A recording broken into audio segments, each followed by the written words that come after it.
เรื่องสิทธิบัตรและเภสัชภัณฑ์เช่นการแก้ไขปรับปรุงสิทธิบัตรการแก้ไขปัญหาคุณภาพในการออกสิทธิบัตรและปัญหางานค้างสะสมและเรื่องการบังคับใช้สิทธิ์เช่นให้ข้อมูลสถิติและข้อมูลอื่นๆอย่างสม่ำเสมอสืบสวนและดำเนินคดีทรัพย์สินทางปัญญาทั่วประเทศให้ประสบผลสำเร็จเป็นต้น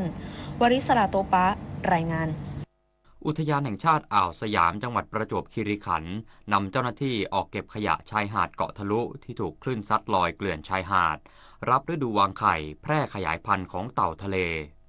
นายเอกฤทธิ์ดวงมาลาหัวหน้าอุทยานแห่งชาติอ่าวสยามจังหวัดประจวบคีรีขันธ์นำเจ้าหน้าที่ออกเก็บขยะชายหาดบริเวณเกาะทะลุอำเภอบางสะพานน้อยซึ่งถูกคลื่นลมมรสุมซัดลอยขึ้นมาเกลื่อนชายหาดเพื่อป้องกันผลกระทบต่อสิ่งแวดล้อมสัตว์น้ำและพร้อมรับฤดูวางไข่ของเต่าทะเลซึ่งเกาะทะลุถือเป็นพื้นที่สำคัญที่เต่าทะเลมักใช้เป็นที่ทำรังวางไข่ขยายพันธุ์ทางอุทยานจึงระดมเจ้าหน้าที่เข้าร่วมภารกิจพิเศษนี้เพื่อให้แม่เต่าสามารถขึ้นมาวางไข่ได้อย่างปลอดภัยและเป็นธรรมชาติตามนโยบายของกรมอุทยานแห่งชาติสัตว์ป่าและพันธุ์พืชที่น้อมนำแนวพระดำริสมเด็จพระเจ้าลูกเธอเจ้าฟ้าสิริวัณวรีนารีรัตนราชกัญญามาประยุกต์ใช้ในการอนุรักษ์ทรัพยากรทางทะเลอย่างเป็นรูปธรรมในภารกิจของมูลนิธิอนุรักษ์แนวปะการังและสิ่งมีชีวิตใต้ทะเลไทยซึ่งสอดคล้องกับแนวทางการจัดการทรัพยากรอย่างยั่งยืนโดยการดำเนินงานในครั้งนี้แสดงให้เห็นถึงความมุ่งมั่นของหน่วยงานในการปกป้องอุทยานแห่งชาติทางทะเลเพื่อให้คงความอุดมสมบูรณ์ไว้อย่างยั่งยืนพร้อมจัดกำลังเจ้าหน้าที่เฝ้าระวังดูแลเต่าทะเลที่ขึ้นมาวางไข่เพื่อแพร่ขยายพันธุ์อนุรักษ์ทรัพยากรทางทะเลธนวัฒน์วงศ์วิริยะวณิชสวทประจวบคีรีขันธ์รายงานจบข่าวชโลธรจัญญาอ่านรับฟังข่าวครั้งต่อไปเวลา 17 นาฬิกาครับติดตามข่าวที่นำเสนอไปแล้วได้ที่ www.thainews.prd.go.th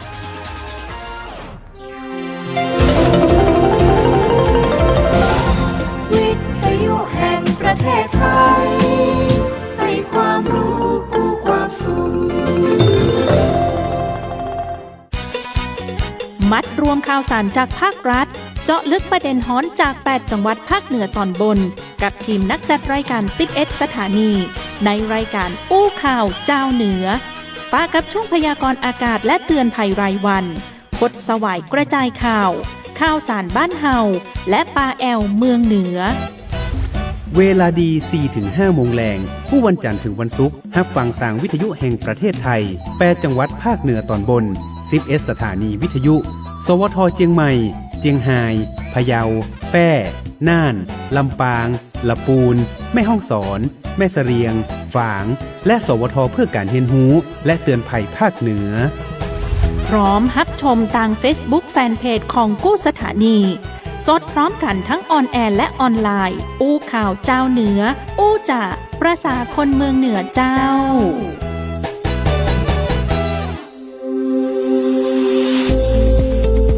หลากหลายข้อมูลข่าวสารจากรัฐจัดเต็มข่าวเด่นในพื้นที่เมืองเหนือเวลาดี 4 โมงแรงในรายการอู้ข่าวเจ้าเหนือต่างสถานีวิทยุแห่งประเทศไทยภาคเหนือตอนบน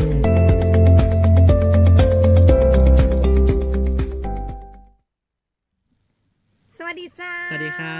บอู้ข่าวเจ้าเหนือรูปแบบใหม่ซึ่งบัจจัย4จังหวัดแล้วมี8จังหวัดด้วยกันนะครับใช่11สถานีนะเจ้าวันนี้อยู่กับทีมงานสวทเชียงรายดีเจหนูต้อยพรเพรินคุณมากเจ้าดีเจน้องอั้นนะครับอธิวัตรการทับปิงครับผมถูกต้องแล้วซึ่งอู้ข่าวเจ้าเหนือนะเจ้ามัดรวมทุกข่าวสารภาครัฐซึ่งในส่วนของช่วงต่างๆเนาะตะกี้ก็ฟังจากสปอร์ตกันไปแล้วนะเจ้าก็จะมีตั้งแต่เรื่องของการพยากรณ์อากาศเนาะโดยสวทเรียนรู้และเตือนภัยภาคเหนือซึ่งเป็นอยู่ที่ลำปางถูกไหมหลังจากนั้นหลังจากนั้นก็จะเป็นคดสวายกระจายข่าวก็จะเอาข่าวสารของภาครัฐเนาะการดำเนินงานของทางรัฐบาลมานโยบายต่างๆมาเล่าสู่กันฟังนะเจ้าหลังจากนั้นก็ไปกันเช่นเคยกับข่าวสารบ้านเฮาซึ่งอย่างที่บอกไปว่าแต่ก่อนเฮามี4จังหวัดตอนนี้8จังหวัดแล้วนะช่วงแรกก็จะเป็นข่าวสารบ้านเฮาเจียงไฮ้ลำปูนลำปางแม่ฮ่องสอนเจียงใหม่มีอย่างตัวมีเจียงใหม่กับฝางใช่ครับแม่ฮ่องสอนก็มีแม่ฮ่องสอนกับแม่เสรียงนะเจ้าลำปางก็มีแฮมกันหลังจากนั้นก็จะเป็นข้าวสารบ้านเฮาเจียงไฮ้พะเยาแพร่น่านและสุดท้ายคือปาแอลพลาดบ่ได้นะเจ้า กับการปาแอล ครับผมไหนๆก็ตะกี้ก่อนเข้ามาฝนตกเราไปฟังสักหน่อยก็เจ้าว่าวันนี้เนี่ยสวทเรียนรู้และการเตือนภัยภาคเหนือเปิ้ลจะมาบอกว่าสภาพอากาศบ้านเราเป็นอย่างไรหรือว่ามีการแจ้งเตือนภัยอย่างพองนะเจ้าไปฟังเจ้าอู้ข่าวเจ้าเหนือช่วงพยากรณ์อากาศและเตือนภัยรายวันโดยสวทเพื่อการเรียนรู้และเตือนภัยภาคเหนือ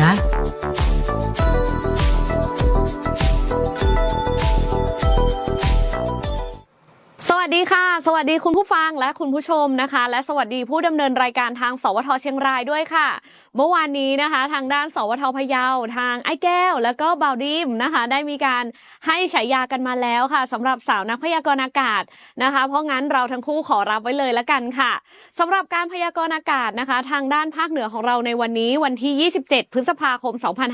2568ยังคงมีฝนฟ้าคะนอง80%ของพื้นที่ค่ะและมีฝนตกหนักถึงหนักมากบางแห่งอุณหภูมิต่ำสุดอยู่ที่ 22-25 องศาเซลเซียสค่ะและสูงสุดอยู่ที่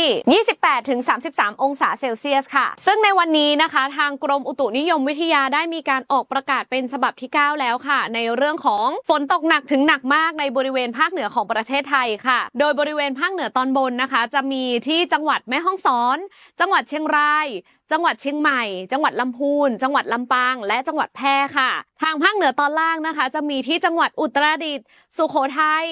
จังหวัดกำแพงเพชรพิจิตรนะคะพิษณุโลกแล้วก็เพชรบูรณ์ค่ะซึ่งทางภาคเหนือตอนบนนะคะจะมีอุณหภูมิสูงสุดอยู่ที่ 29-33 องศาเซลเซียสค่ะและอุณหภูมิต่ำสุดจะอยู่ที่ 23-25 องศาเซลเซียสค่ะในส่วนของด้านภาคเหนือตอนล่างนะคะจะมีอุณหภูมิสูงสุดอยู่ที่ 31-33 องศาเซลเซียสและต่ำสุดอยู่ที่ 24-26 องศาเซลเซียสค่ะเนื่องจากช่วงนี้ยังคงมีฝนตกหนักถึงหนักมากในหลายพื้นที่จึงขอให้พี่น้องประชาชนคุณผู้ฟังและคุณผู้ชมค่ะระมัดระวังอันตรายที่อาจจะเกิดขึ้นได้จากฝนที่ตกหนักถึงหนักมากและฝนที่ตกสะสมซึ่งอาจจะทำให้เกิดน้ำท่วมฉับพลันน้ำป่าไหลหลากและดินโคลนถล่มได้ค่ะโดยเฉพาะพื้นที่ลาดเชิงเขาใกล้ทางน้ำไหลผ่านและพื้นที่ลุ่มด้วยค่ะควรหลีกเลี่ยงการเดินทางผ่านบริเวณที่มีฝนฟ้าคะนองค่ะและรวมถึงเส้นทางที่มีปัญหาในเรื่องของน้ำท่วมซ้ำซากด้วยค่ะโดยเฉพาะพื้นที่ลุ่มต่ำซึ่งในช่วงนี้อาจจะเกิดน้ำท่วมระยะสั้นได้เช่นกันค่ะและสำหรับเกษตรกรอาจจะต้องมีการเตรียมความพร้อมในการป้องกันพืชผลทางการเกษตรโดยการปรับปรุงระบบน้ำในแปลงเพาะปลูกเพื่อลดผลกระทบและความเสียหายที่อาจจะเกิดขึ้นกับพืชผลทางการเกษตรและสัตว์เลี้ยงค่ะเพราะฉะนั้นนะคะอยากให้คุณผู้ฟังและคุณผู้ชมค่ะติดตามพยากรณ์อากาศจากทางด้านกรมอุตุนิยมวิทยากันอยู่เสมอสามารถติดตามได้ผ่านทางเว็บไซต์ทางด้านของกรมอุตุนิยมวิทยาหรือว่าทางเบอร์โทรศัพท์ค่ะที่เบอร์ 0532777919 ค่ะเอาละค่ะและตอนนี้นะคะจะขอส่งต่อไปที่เรื่องของการเตือนภัยรายวันกันบ้างวันนี้มีอะไรบ้างไปติดตามกันค่ะสวัสดีคุณผู้ฟังและคุณผู้ชมค่ะและสวัสดีผู้ดำเนินรายการทางสวทเชียงรายด้วยนะคะวันนี้ค่ะเรามาต่อกันในเรื่องของการเตือนภัยรายวันค่ะสำหรับวันนี้ค่ะก็มีข้อมูลจากกรมป้องกันและบรรเทาสาธารณภัยมาฝากกันค่ะแนะนำในเรื่องของการขับรถผ่านเส้นทางน้ำท่วมอย่างไรถึงจะปลอดภัยไร้อุบัติเหตุค่ะอย่างแรกเลยค่ะก็คือควรจะปิดแอร์หรือปิดเครื่องปรับอากาศพัดลมในเครื่องปรับอากาศอาจจะพัดน้ำเข้าไปในห้องเครื่องได้นะคะทำให้รถยนต์ดับแล้วก็อาจจะพัดพาเศษวัสดุเข้าไปในมอเตอร์พัดลมทำให้ระบบระบายความร้อนของเครื่องยนต์ขัดข้องได้ค่ะ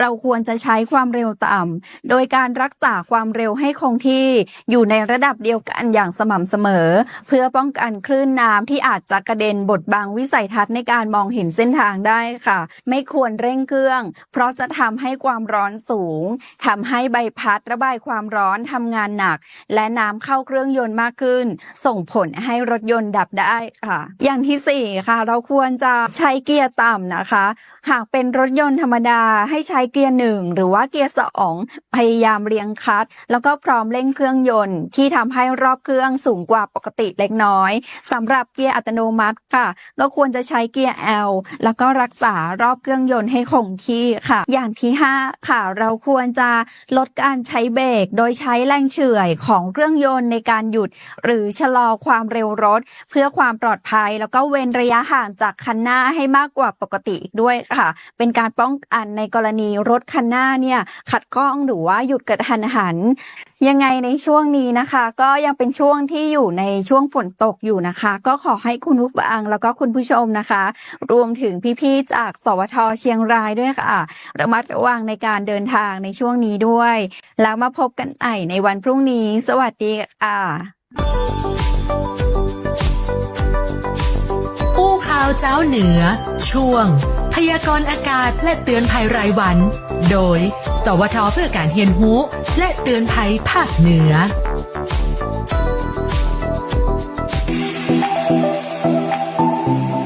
อู้ข่าวเจ้าเหนือช่วงคดสวายกระจายข่าว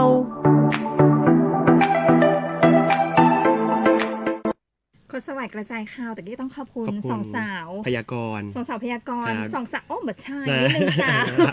สาวหรือเปล่าไม่ใช่แล้วด้วยอ่ะน้าสาวปิ๊กมาตี้สวท.เจียงไฮ้วันนี้ทีมงานสวท.เจียงไฮ้ขออนุญาตทักทายทุกท่านนะสาวอันนี้ทักทายที่ทักกันมาในคอมเมนต์เนาะใช่วันนี้ไลฟ์สดหนาแน่นเลยทีเดียวนะแต่ละคนบอกว่าให้กำลังใจดีเจ2คนเพราะว่าเสียงแต่ละคนก็คือมีอาการป่วยอยู่ในเมืองแต่ที่ฟังน้องพยากรณ์แล้วน้องเป็นเหมือนเราหรือเปล่านะอะไรอย่างเงี้ยแล้วก็อันนี้แอบเห็นคุณสกลครับสวัสดีคุณสกลเรายังคิดถึงรสชาติของอย่างก็ขนมดอกจอกอ๋อใช่ถูกต้องนะครับอ่ะกลับมา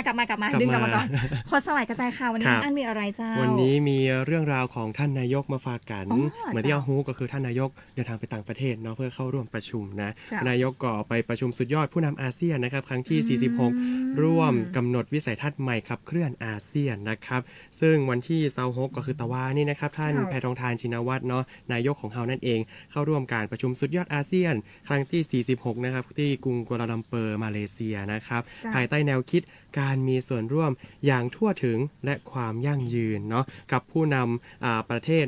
สมาชิกอาเซียน9ชาติด้วยกันนะครับโดยท่านนายกก็ส่งเสริมจุดยืนความเป็นเอกภาพของอาเซียนแล้วก็รับมือกับการผันผวนของเศรษฐกิจโลกเนาะแล้วก็ไทยก็จะเร่งรัดการจัดทำ Digital Economy Framework Agreement เนาะอันนี้ก็จะเป็นเซตภายในปี68นี้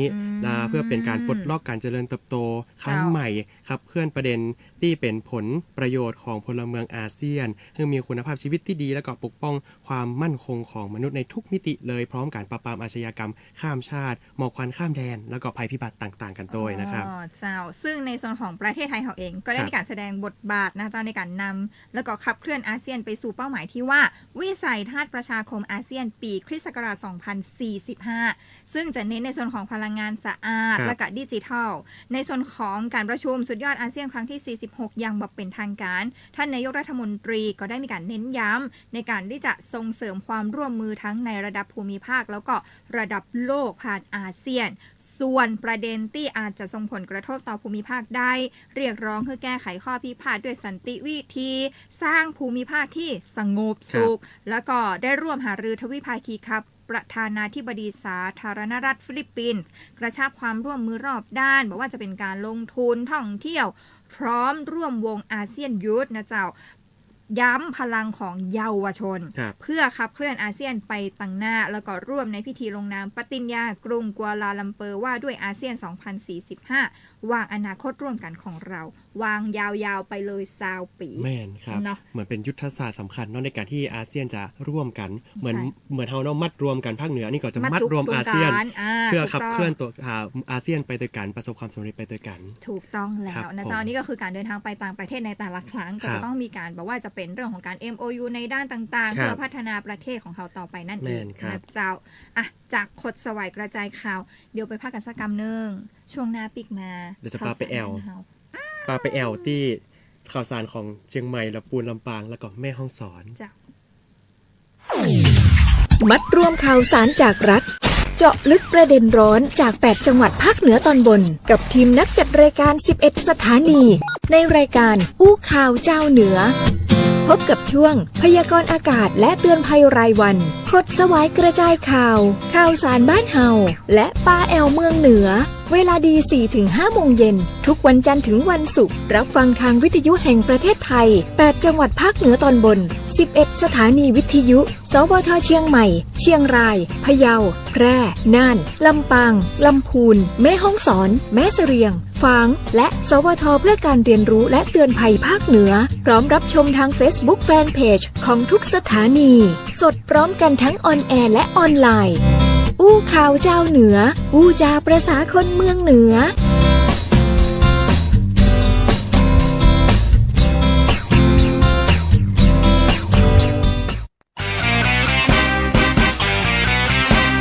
อู้ข่าวเจ้าเหนือช่วงข่าวสารบ้านเฮาเจียงใหม่ลำปูนลำปางแม่ฮ่องสอน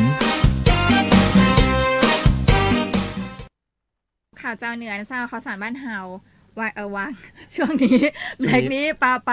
เหนือบนหนึ่งก่อนนะเจ้าซึ่งก็มีตึงเจียงใหม่ลำปูนลำปางแม่ฮ่องสอนไปที่เชียงใหม่ก่อนเชียงใหม่เพื่อนบอกว่าไม่รอแล้วนะบรอแล้วก็บรออะไรนะเชียงใหม่เปิ้ลบอกว่าบรอแล้วนะเจ้างบประมาณปกติเนาะชนประทาน1เปิ้ลดันโครงการปรับปรุงพนังท้ายจะรอเรือประตูระบายน้ำท่าวังตาลขอรับงบเร่งด่วนจากรัฐบาลนั่นเองนะเจ้าไปติดตามกันสำนักงานชลประทานที่1เจ้ามีการผลักดันโครงการปรับปรุงพนังด้านท้ายประตูระบายน้ำท่าวังตาลเข้ารับงบตามแผนขับเคลื่อนเศรษฐกิจของรัฐบาลคาดว่าจะได้รับการพิจารณาในเดือนมิถุนายนนี้พร้อมดำเนินการทันทีนั่นเองซึ่งในส่วนของทางด้านนายอัธวิทย์นาควัชระเป็นผู้อำนวยการสำนักงานชลประทานที่1เปิดเผยบอกว่าในส่วนของแนวทางแล้วก็ความคืบหน้าการแก้ไขปัญหาพนังด้านท้ายประตูระบายน้ำท่าวังตาลนะจ๊ะว่าตามข้อสั่งการของนางนฤมลพินโยสินวัฒน์รัฐมนตรีว่าการกระทรวงเกษตรและสหกรณ์เพื่อแก้ไขปัญหาพนังน้ำปิงด้านท้ายประตูระบายน้ำท่าวังตาลที่มีระดับต่ำในช่วงวิกฤตน้ำท่วมทำให้มีน้ำไหลเข้าท่วมพื้นที่เกษตรแล้วก็บ้านเรือนของพี่น้องประชาชนซึ่งโครงการชลประทานเชียงใหม่สำนักงานชลประทานที่1ก็ได้มีการจัดทำโครงการปรับปรุงพนังป้องกันตลิ่งด้านท้ายน้ำฝั่งซ้ายพร้อมอาคารประกอบนะเจ้าท้ายประตูระบายน้ำในลำน้ำปิงประตูระบายน้ำท่าวังตาลนั่นเองที่ตำบลป่าแดดอำเภอเมืองจังหวัดเชียงใหม่ปั้นมาตั้งแต่ 2567 ละครับผมโดยจะทำพนังกั้นน้ำนะครับเพิ่มขึ้นระยะทางคือ370เมตรเพิ่มความสูงจากพนังเดิมขึ้นมาแหม 1.5 เมตรนะครับซึ่งรอเพียงการรับงบประมาณที่จะเข้ามานะครับดำเนินการก่อสร้างต้ออั้นเลยนะครับเป็นพร้อมกุยางยกเว้นสตางค์บดนี้รออยู่เนาะแล้วก็เมื่อรัฐบาลมีแผนการขับเคลื่อนเศรษฐกิจภายใต้กรอบงบประมาณคือ 157,000 ล้านบาทนะครับตามมติครม.ที่ผ่านมาเนาะก็จะได้เป็นโครงการที่มีความสอดคล้องกับแผนงานของรัฐบาลในการแก้ไขปัญหาเรื่องน้ำแล้วก็อุทกภัย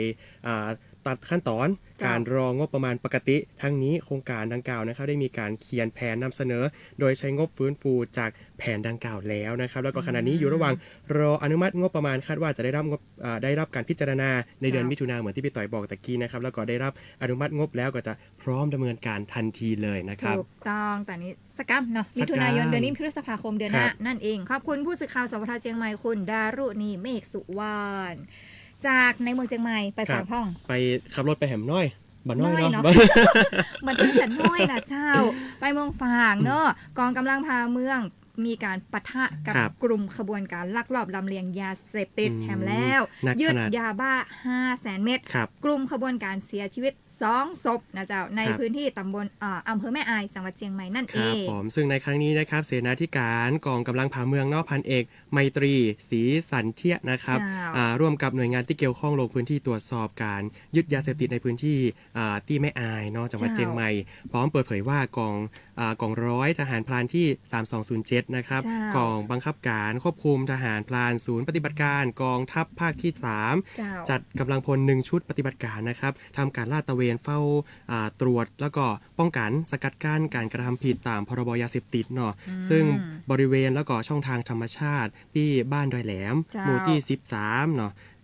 ที่แม่อายครับผมก็เราได้ตรวจพบว่ามีกลุ่มบุคคลต้องสงสัยประมาณ 5-8 รายสะพายกระเป๋าเป้นะครับมีการดัดแปลงตัวเดินเข้ามาในพื้นที่ดังกล่าวนะครับหน่วยจึงได้แสดงตัวแล้วก็ขอตรวจค้นแต่กลุ่มดังกล่าวก็ได้ใช้อาวุธปืนบาดซาบชนิดแล้วก็ยิงใส่ ฝ่ายทหารเจ้าหน้าที่นะครับจึงเกิดการปะทะขึ้นนะประมาณ5นาทีโดยการผลการปะทะนะครับก็มีการสรุปว่าฝ่ายเราปลอดภัยเนาะและหน่วยจึงได้เข้าไปตรวจสอบพื้นที่เกิดเหตุพบว่าขบวนการมีการเสียชีวิต2คนเนาะแล้วก็ตรวจยึดกระสอบดัดแปลงเป็นเป้สะพายหลังนะครับจำนวน5ใบภายในบรรจุยาเสพติดนะโทษประเภทที่1หรือว่ายาบ้านั่นเองนะครับใบละ100,000 เม็ดนะครับรวมถึงหมดก็คือ500,000 เม็ดโดยกันอาวุธปืนไทยประดิษฐ์แฮม1กระบอกโทรศัพท์แฮม1เครื่องนะครับแล้วก็ได้นำของกลางส่งสถานีภูธรแม่อายในการดำเนินการตามกฎหมายเรียบร้อยแล้วนะครับผมอันนี้ก็ซิลสต็อปเซฟการต่อไปซิลให้ได้ซิลไปได้ก็ต้องมาปราบปรามด้วยการสต็อปแล้วก็เซฟที่สุดเซฟก็คือฟื้นฟูตัวนะครับถูกต้องแล้วนะเจ้าขอบคุณผู้สื่อข่าวจากสวทฝางนะเจ้าจากฝางต้องข้ามด่านไปละละปูนบ้านเราบ้านน้องอันเองบ้านน้องอันเองไปละปูนหรือว่าจะอ่านข่าวเป็นยองดีฟังพูดเลยกันก่อนนั่นแหละไปที่ละปูนเจ้าเปิ้ลประชุมเตรียมพร้อมป้องกันและแก้ไขปัญหาอุทกภัยปี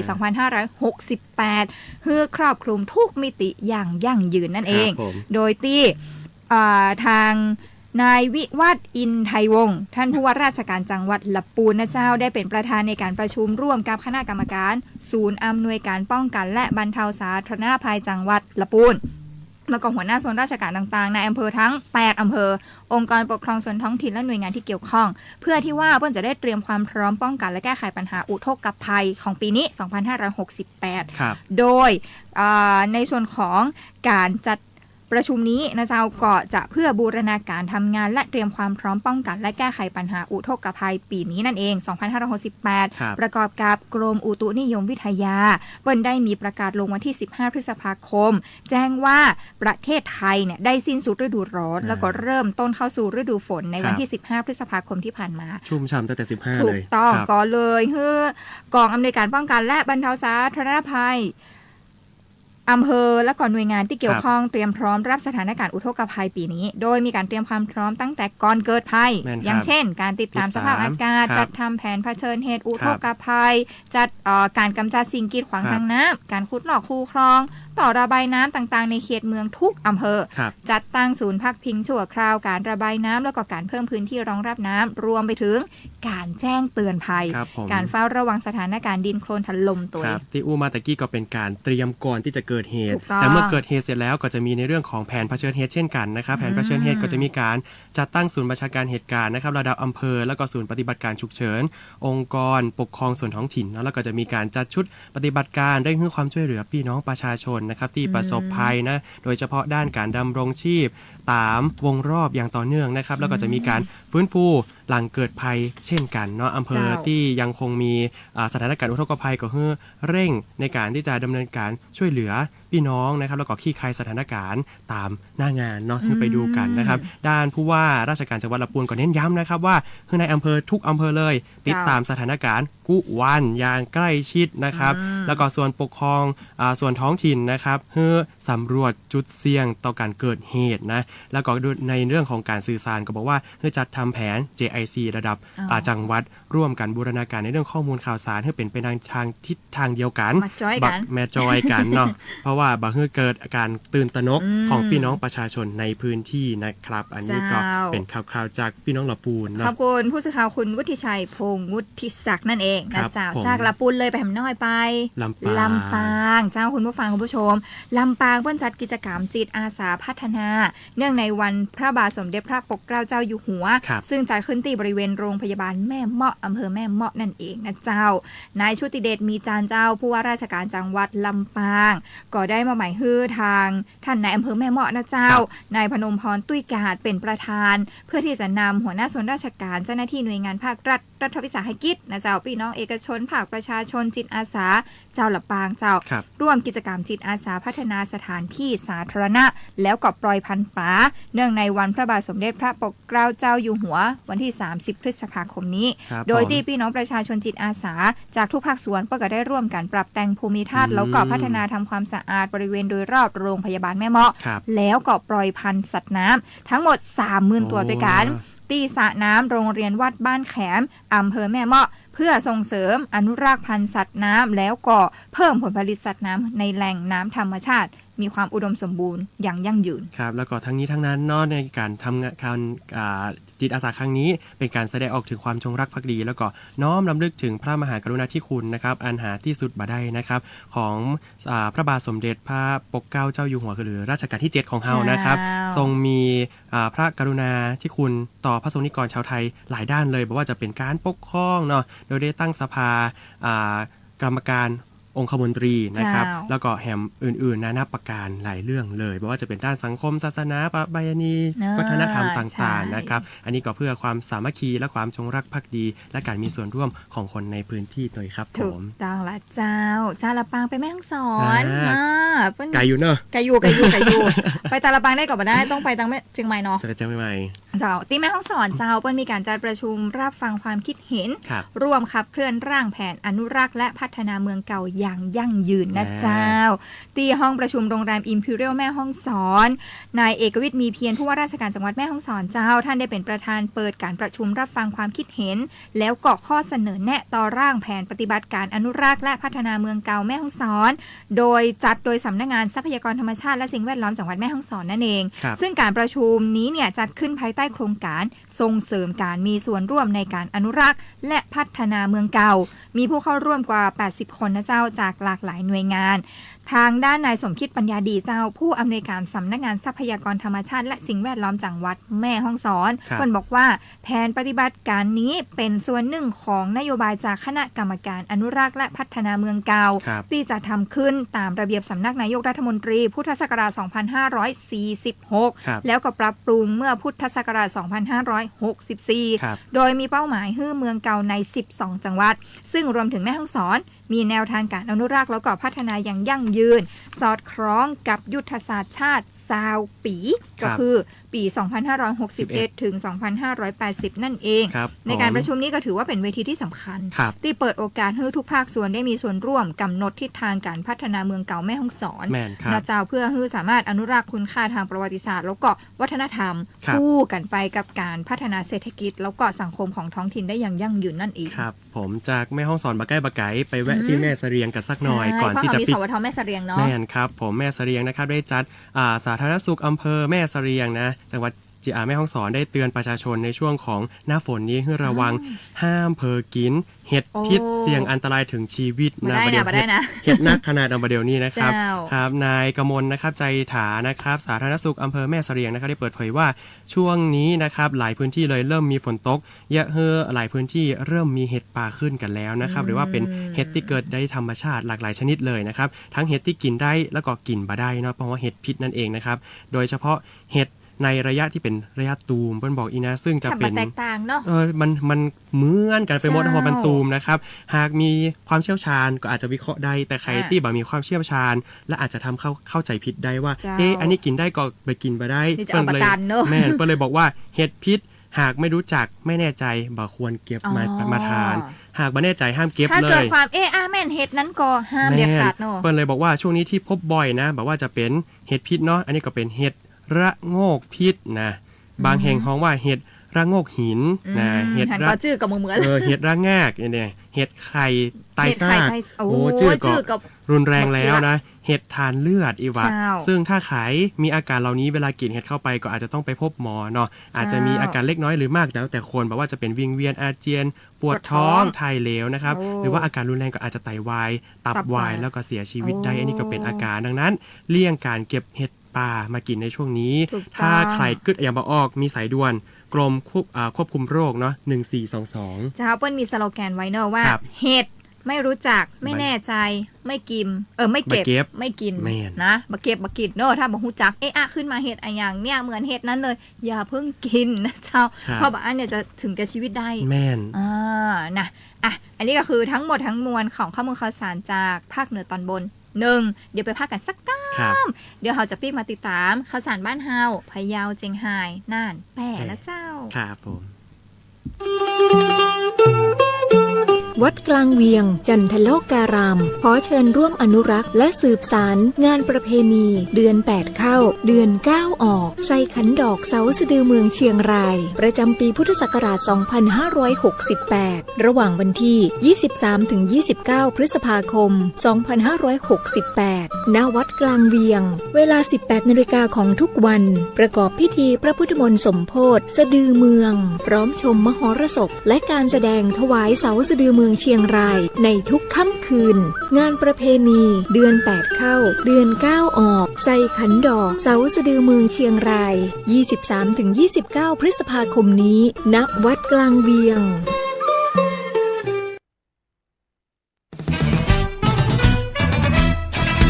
อู้ข่าวเจ้าเหนือช่วงข่าวสารบ้านเฮาเจียงไฮ้พะเยาแป่น่านข่าวสารบ้านเฮาพะเยาเจียงไฮ้แป่น่านนะเจ้าแต่ขออนุญาตไปทักทายในโลกโซเชียลออนไลน์ก่อนมีคุณพี่เนาะคุณพี่บอกว่าฟังอยู่ที่อุทัยภาพแล้วก็เสียงชัดเจนนะฟ้าเปิดแล้วตัวใช่คุณธินกรนมูลทาเห็นตลอดเลยคุณธินกรครับผมจำได้เลย FC เปิ้ลท้องว่า FC number 1 แน่ ที่ว่าจะมีดาวติดคุณพี่สุรีรัตน์นะครับจาก8เจ้านะคุณหนูเจี๊ยบนะเจ้าจาก AM 549เนาะแล้วก็ตะกี้แอบเห็นมีอย่างกอตี้พะเยาใช่ไหมแป้ฝนตกค่ะเหมือนกันเลยเจ้าชุ่มช่ำกันเลยทีเดียวเนาะตะกี้จากพะเยาที่ไหนก็ดอกคำใต้นี่เนาะชัดแจ๋วมากๆนี่มีปักใต้เมืองคอนเป็นอยู่ใต้เพราะว่าด้วยความโซเชียลออนไลน์จะอยู่แฮมซีกโลกหนึ่งก็พอได้หรือว่ารับฟังภาษาเหนือแบบจะอีกก็ได้หรือจะอุยองเป็นคนเหนือ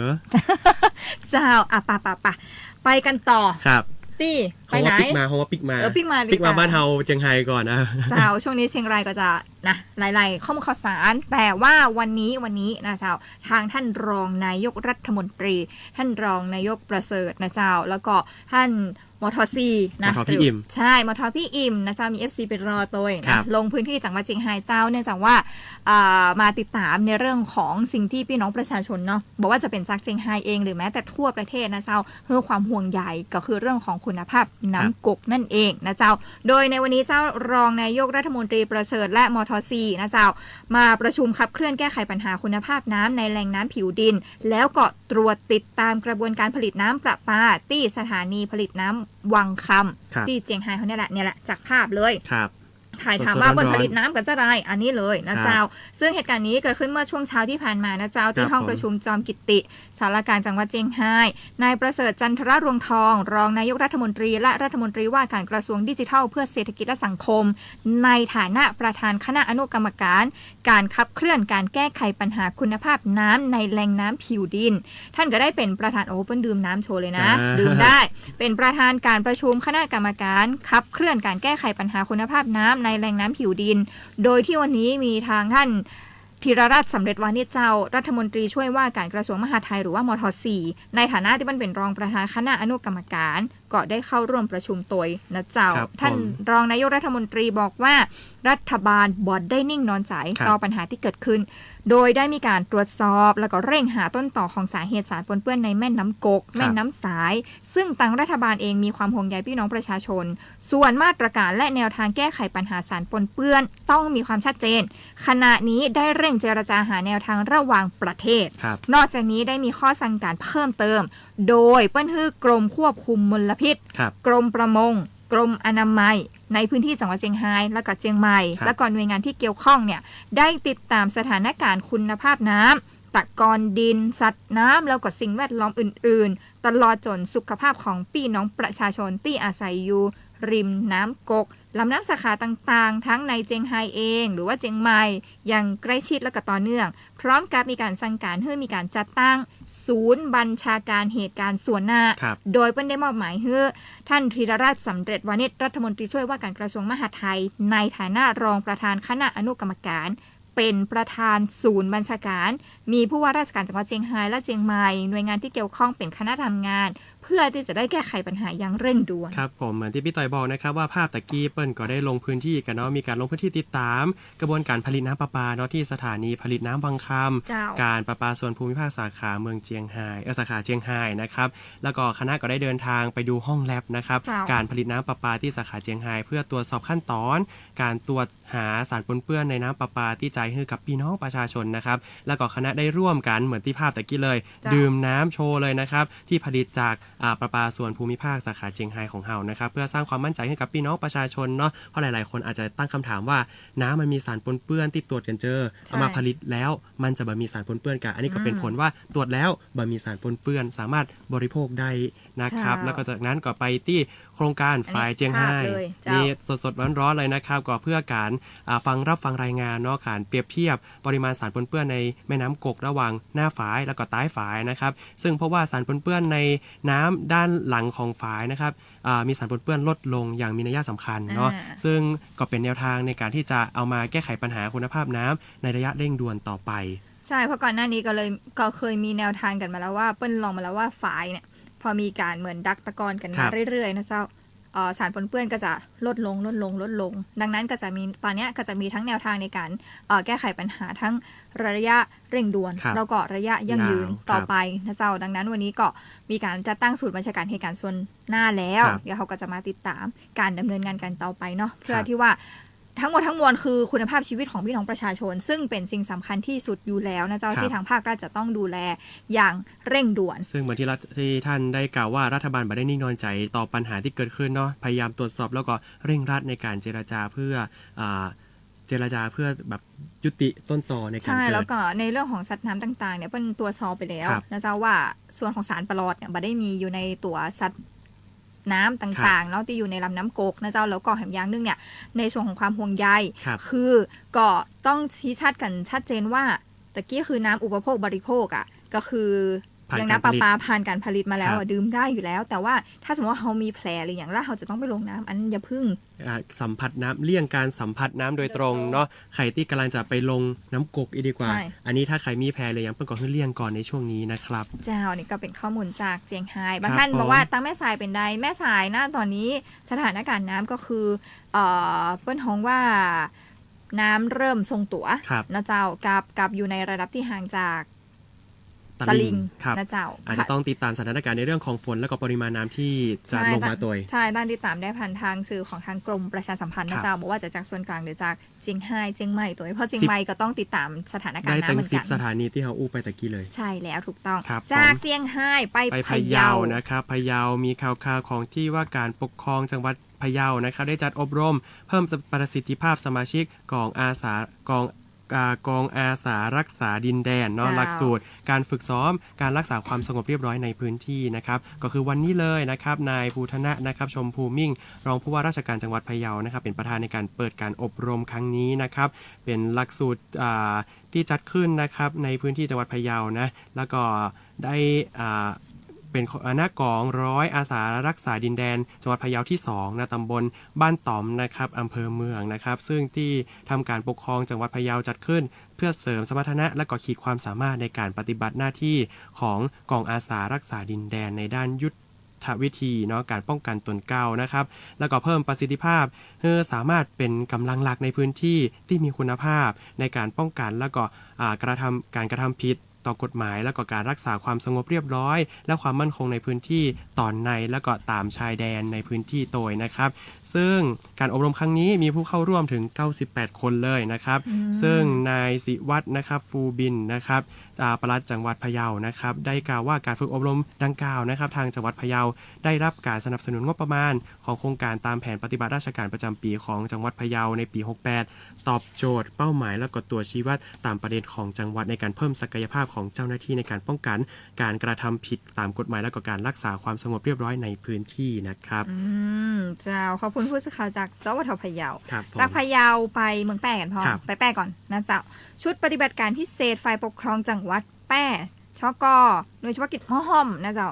และก็สมาชิกอาสารักษาดินแดนกองร้อยอาสารักษาดินแดนเมืองแป้1เปิ้นไปติดตามตรวจค้นบุคคลที่ได้รับการร้องเรียนว่ามีพฤติการ ขับรถจักรยานยนต์หรือว่ารถเครื่องเนี่ยเนาะสงสัยลักลอบขายสิ่งของผิดกฎหมายนะเจ้าแสดงว่ามีพิรุธถูกต้องนะเนี่ยผิดถึงมีพิรุธนะ นายธรรมนูญการจนครุฑนะเจ้าป้องกันจังหวัดแพร่เจ้าแล้วก็นายอนุวัฒน์สาน้ำอ่างผู้ช่วยป้องกันจังหวัดแพร่นะเจ้าพร้อมกับทางหน่วยงานความมั่นคงของอำเภอเมืองแพร่เนาะมีเจ้าหน้าที่สาธารณสุขตัวนะเจ้าแล้วก็ชุดปฏิบัติการพิเศษฝ่ายปกครองจังหวัดแพร่ชกม.ห้อมแล้วก็อาสารักษาดินแดนกองร้อยอาสารักษาดินแดนเมืองแพร่เนาะเพิ่นมีการนำกำลังไปติดตามตรวจค้นบุคคลที่ได้รับการร้องเรียนว่ามีพฤติการขับรถจักรยานยนต์ด้วยความเร็วแล้วก็สงสัยลักลอบขายสิ่งของผิดกฎหมายในพื้นที่อำเภอเมืองแพร่จากการติดตามตรวจค้นที่บริเวณหอพักเลขที่27เฮือนบ้านบุรีถนนคำลืออำเภอเมืองแพร่ก็ไปปะใส่วัยรุ่น2 รายตามที่ได้รับแจ้งจริงๆพร้อมของการก็คือบุหรี่ไฟฟ้าแบบใช้แล้วทิ้ง108 อันยาน้ำแก้ไอเปิ้ลวงเล็บไว้คือยาอันตรายนะ65 ขวดยาเม็ดแคปซูลเพียนดอนยาเขียวเหลือง58 แผงพร้อมรถเครื่องยี่ห้อยามาฮ่า PCX สีขาวดัดแปลงสภาพบัตรติดแผ่นป้ายทะเบียนแถมหนึ่งกันจึงได้ตรวจยึดของกลางทั้งหมดพร้อมกับนำตัวผู้ต้องหาทั้ง2 รายส่งพนักงานสอบสวนสถานีตำรวจภูธรเมืองแพร่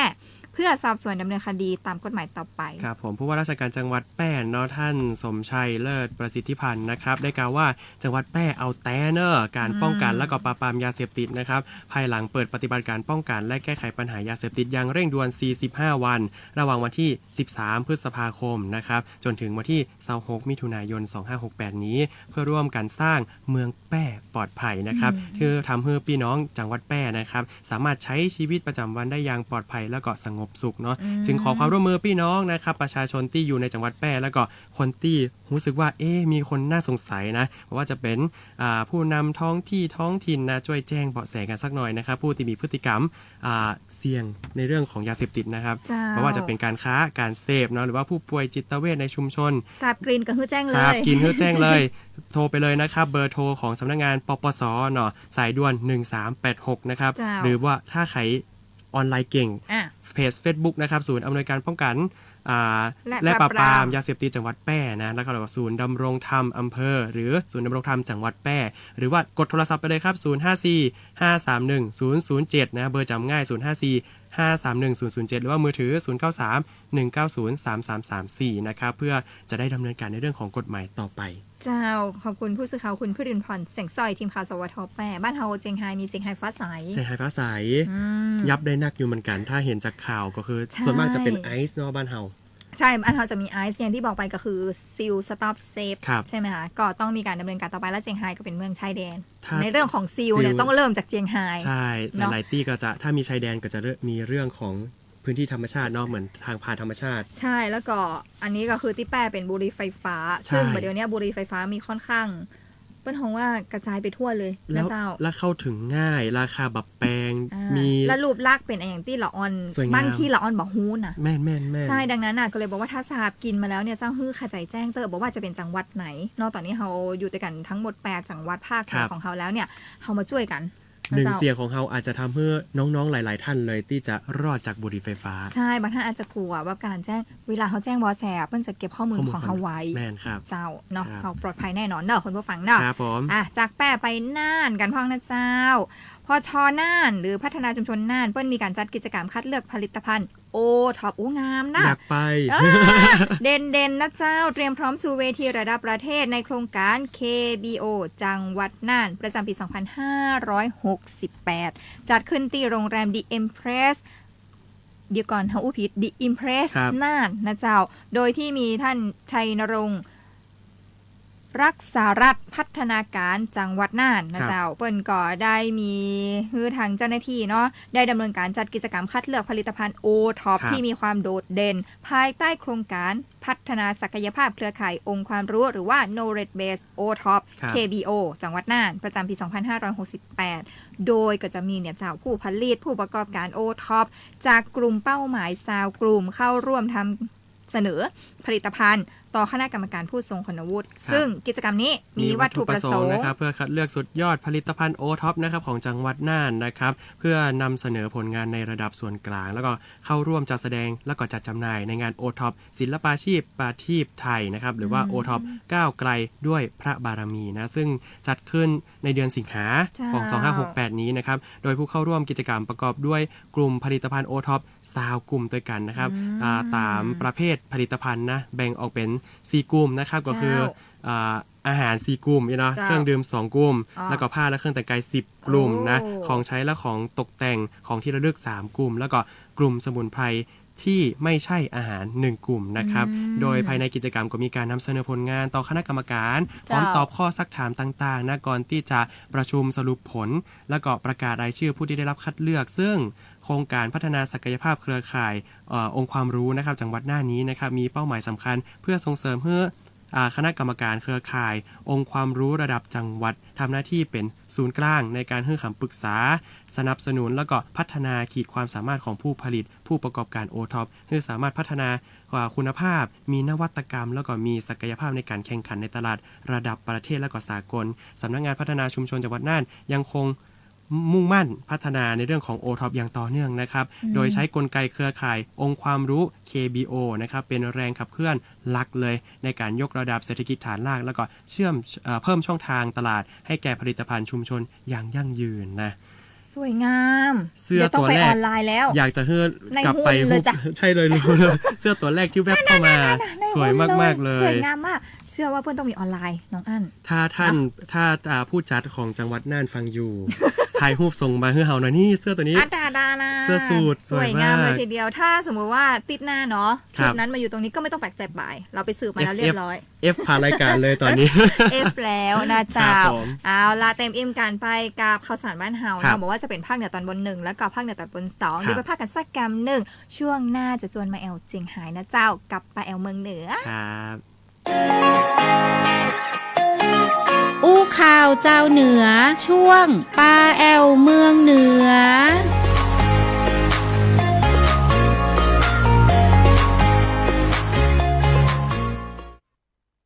ป้าแอลเมืองเหนือ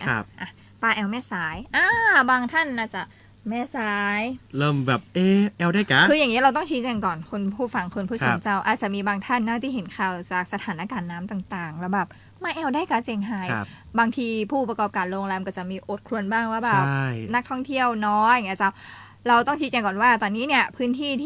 ที่มีน้ำประสบอุทกภัยหรือว่าดินโคลนก็จะเป็นในส่วนของตังแม่สายในบางจุดนะกับวัดใจว่าไปแอลแม่สายมาได้เลยกับวัดใจนะเจ้าแม่สายกาดดอยวาวอย่างเงี้ยยังไปแอลได้อยู่นะคุณผู้ชมคุณผู้ฟังรวมไปถึงที่เจียงไฮ้เองช่วงเจียงไฮ้เขา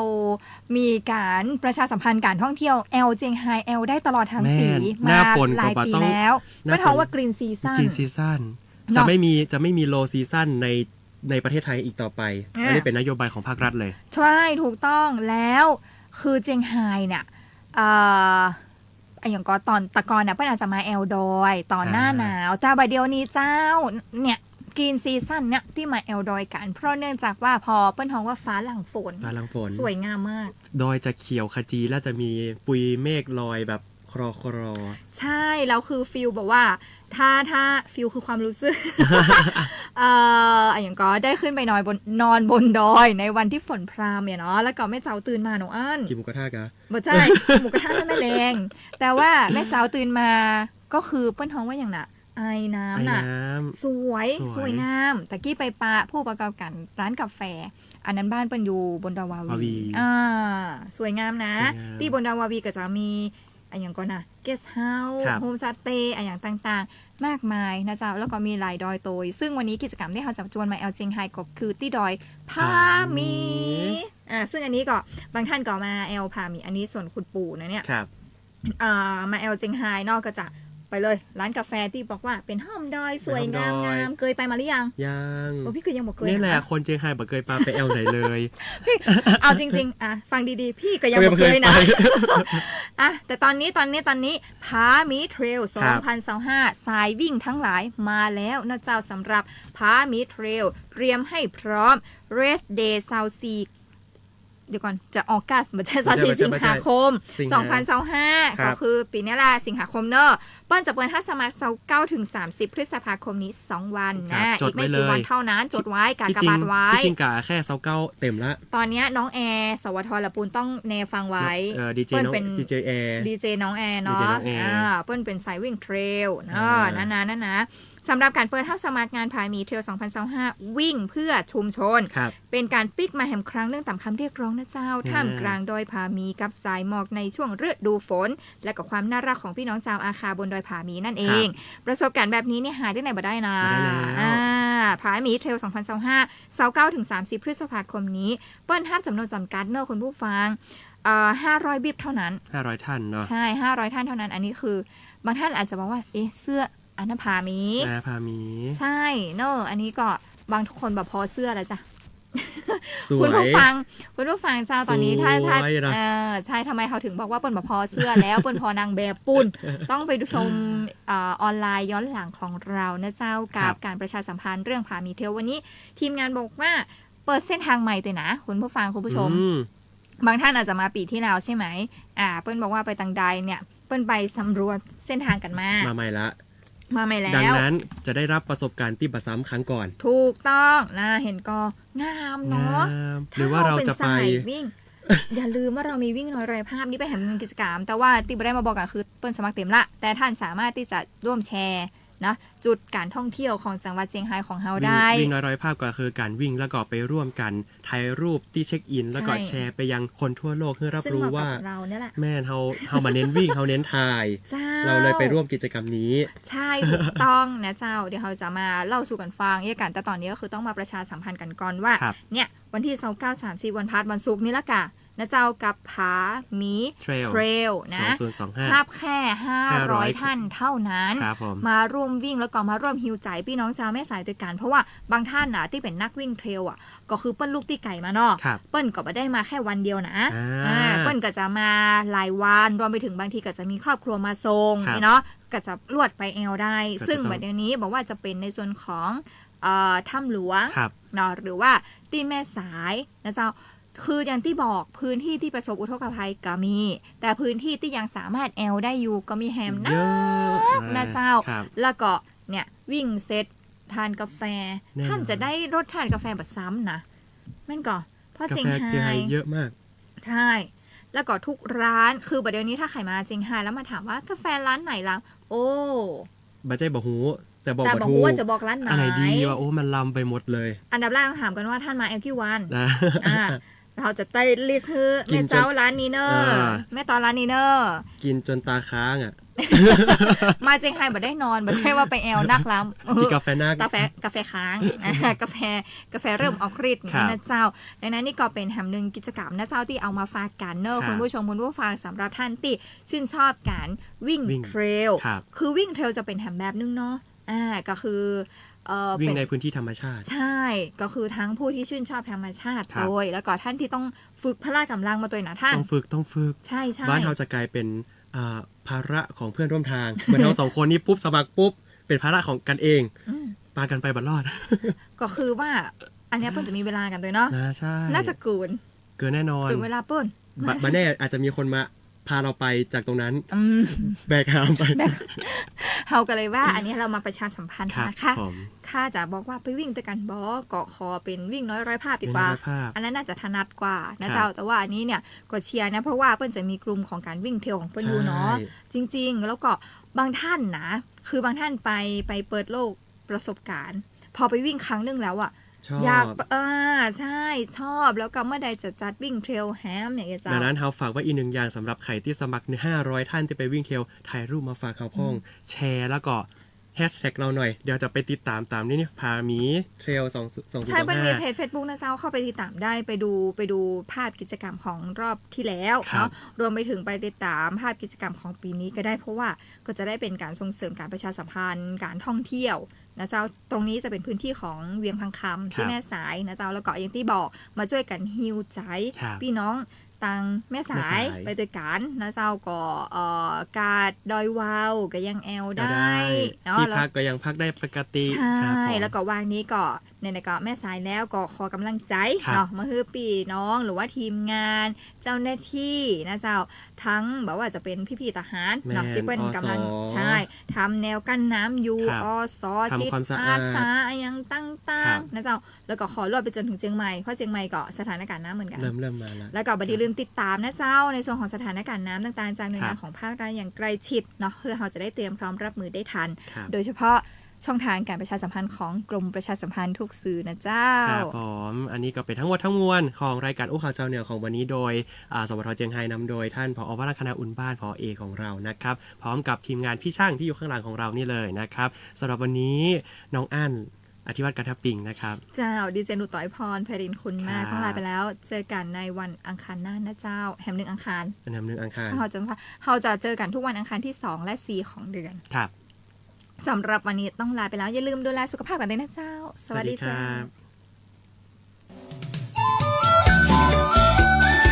ติดตามรับฟังรายการอู้ข่าวเจ้าเหนือได้ทุกวันจันทร์ถึงวันศุกร์เวลาดี 4 โมงแรงทางสวทลำปาง FM 97 เมกะเฮิรตซ์สวทลำพูน FM 95 เมกะเฮิรตซ์สวทพะเยา FM 95.25 เมกะเฮิรตซ์สวทแป้ FM 91 เมกะเฮิรตซ์สวทน่าน FM 94.75 เมกะเฮิรตซ์สวทเชียงใหม่ FM 98 เมกะเฮิรตซ์และ AM 639 กิโลเฮิรตซ์สวทฝาง FM 89.25 เมกะเฮิรตซ์สวทเจียงไฮ้ FM 95.75 เมกะเฮิรตซ์สวทแม่ฮ่องสอน FM 104 เมกะเฮิรตซ์สวทแม่เสรียง FM 90.5 เมกะเฮิรตซ์และสวทเพื่อการเรียนรู้และเตือนภัยภาคเหนือ AM 549 กิโลเฮิรตซ์และเพจ Facebook ของแต่ละสถานีเลิกครับ